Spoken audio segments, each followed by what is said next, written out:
Hey there traders, Pat here. Please remember that this is not any kind of financial advice and I'm not a financial advisor. I'm just a dad who's trying to make ends meet through trading the NASDAQ 100 futures. And this is my story as I try to pass a funded account challenge. Today, this is actually not a funded account, this is a demo account, and this is my final trade on my demo account before crossing the $10,000 threshold, $10,000 equity threshold. Today is September 9th. 2024, and I've just entered an inversion fair value gap. One of the reasons I entered this one is because it's 10:24 my time, which puts it about 1:24 New York time.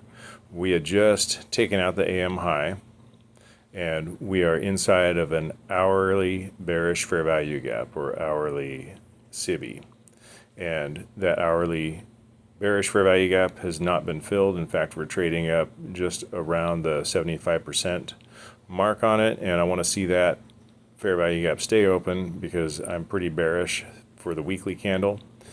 And this right here is a sweep of the highs, and it is my model, so I've gone ahead and entered it.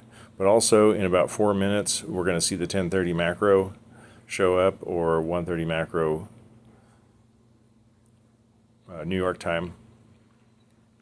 And normally I would stop out on a close above the fair value gap, but because I'm waiting for that macro time to see if we make a run on liquidity, the lunch hour has ran up against the AM session. The AM session was pretty bearish.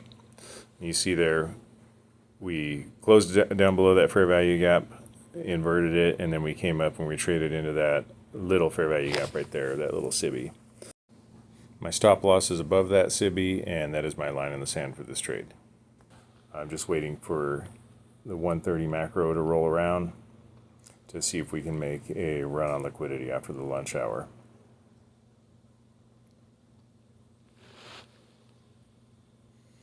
Took 7 contracts on this. I put 4 contracts, looking to take 4 contracts off at around 11 points, and then the other 3 contracts off right around 25 points.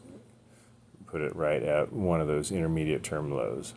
At this point, since we rejected that bearish fair value gap just up there, I'm pretty confident that this trade is going to hit.